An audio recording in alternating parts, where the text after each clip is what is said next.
আমার ভিতরে এই ধরনের কোনো এক্সপিরিয়েন্স নাই যে আসলে আমি খুবই দুঃখিত। এই ব্যাপার নিয়ে খুব আসলে পারদর্শী নই। নিয়ে কোনো রাজনীতি করার কোনো কারণও নেই। সাংবিধানিকভাবে রাজনৈতিকভাবে এটা করা যেতে পারে। আসলে কি বলবো, এখান দিয়ে একটা কৌতুক বলতে পারি কি বলতে পারিনি সেটাও নেই, বলতে পারবো না। একটা কৌতুক বলি।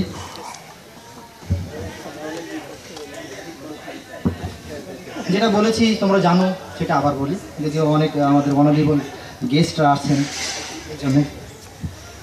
তো দাদু এবং দিদিমা মধ্যে কথা কি হচ্ছে, দাদুর আবার আপিং খাওয়ার একটু প্রবলেম আছে, এই কারণে দাদু দিদিমার কাছে আপিং চাচ্ছে। কিভাবে চাচ্ছে সেটা একটু শুনে আসি।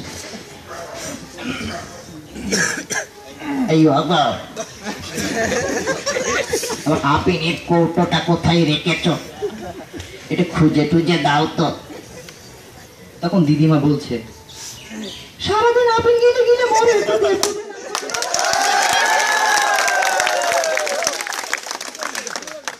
ওই কি কি দেব দেবীর নাম কইতে একটু কইয়ে দাও।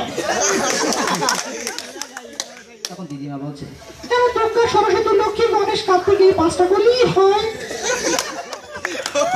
বলছি ততক্ষণে তুমি কৌটোটা নিয়ে এসো। তখন দাদু এগুলোর নাম কিভাবে বলছে শুনুন। এই দুর্গা, এই সরস্বতী, এই লক্ষ্মী, লক্ষ্মী গণেশ, গণেশ কার্তিক, কার্তিক। এদিকে তো আবার আপিনের নেশা থেকে বসেছে, এই জন্য দেখতেছে আসছে কিনা, আবার চোখ পাকিয়ে তাকাচ্ছে। আরে দুর্গা, দুর্গা, সরস্বতী, লক্ষ্মী, লক্ষ্মী গণেশ, গণেশ কার্তিক, এই কার্তিক আবার দেখতে আসছে কিনা। এবার আসতেছে, মনটা খুব খুশি হয়ে গেছে। কার্তিক, কার্তিক, কার্তিক অগ্রায়ণ, অগ্রায়ণ।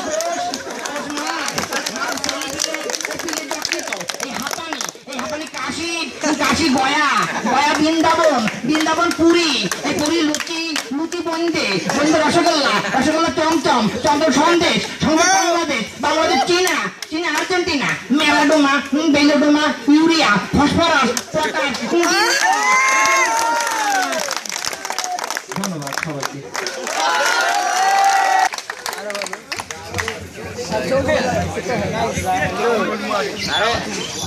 আমি কখনো বলিও নি এরকম করে সবার সামনে, এটা আমার ফার্স্ট বলা। তো একটা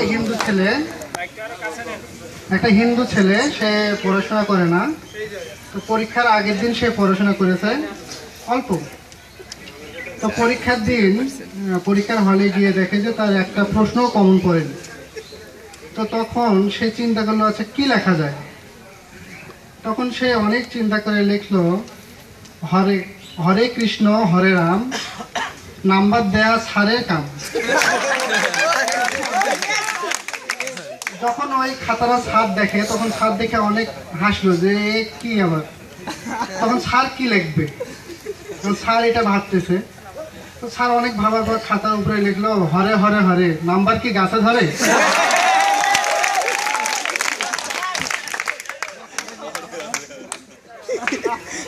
স্যার আরেকটা স্যার। Okay sir.